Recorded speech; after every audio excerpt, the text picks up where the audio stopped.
During high school in 1937 was my first visit. Coming here with friends from school usually, and we, of course we had a beautiful pool. I mean, it was gorgeous and big and fun, and it had a sandy beach. And then I used to like the little flying planes where you steer with a big flap and you can swoop down and go up and stuff. Later came dancing in the Spanish ballroom, of course, with live big bands, 17-piece band who thought he was Glen Miller.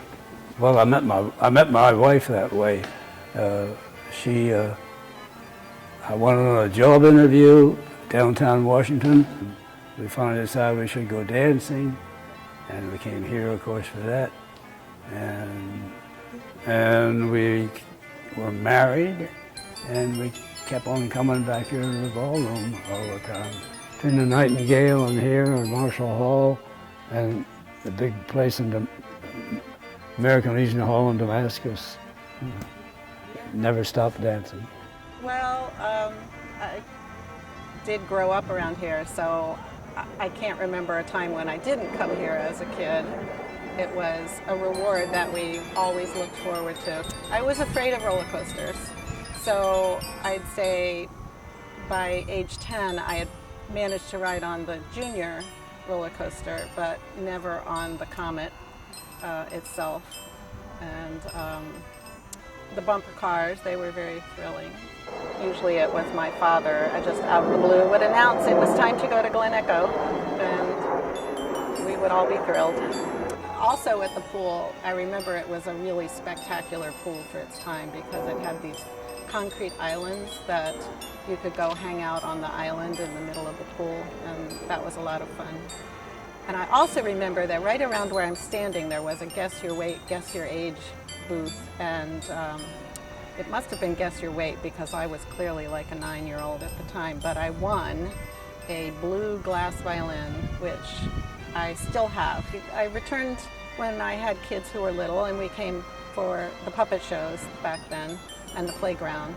And when I retired from being a school librarian, I was looking for a pottery class and found one here. I probably come 4 to 5 days a week to spend time in Glen Echo, and I just am thrilled that I get to spend time in such a lovely spot. I must have been 7 or 8 years old, and I have a vague memory of coming for a birthday party, and I have a clear memory of my mom driving the Woody station wagon from house to house, picking up the kids, and we all piled in the back.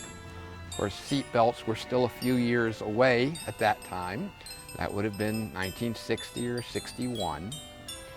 And coming to Glen Echo was a big deal. There were 2 amusement parks in the area at the time. One was Marshall Hall, which was in Maryland directly across from Mount Vernon, and that was a long distance. And then there was Glen Echo.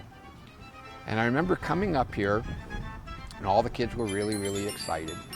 I have very few distinct memories of that day, but I very clearly remember standing in line at the bumper cars. That was a very big deal, at least for the guys.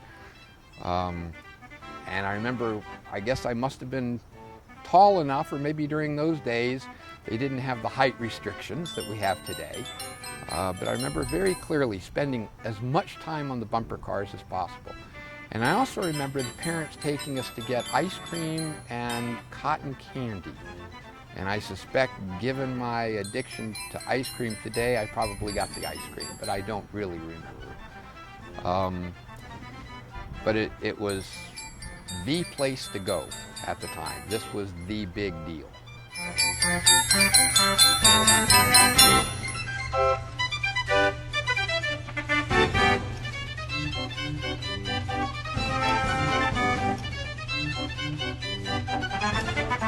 Glen Echo was a magnet. You know, it just pulled everybody from the whole area.